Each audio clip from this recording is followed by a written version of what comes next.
Natigil ang masayang pagdiriwang ng Pasko sa Pilapil Street sa Tondo, Maynila dahil sa sunog kagabi.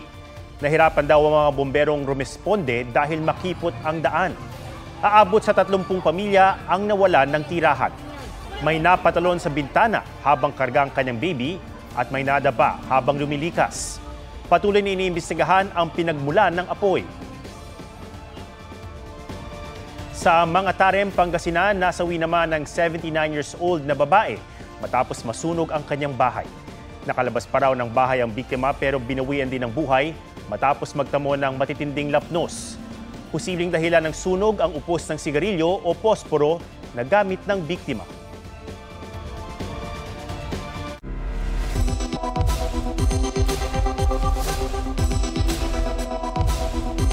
Para maiwasan ang madagdagan pa ang mahigit 700 insidente ng sunog mula December 1 hanggang kahapon, narito ang tip talk ng Bureau of Fire Protection.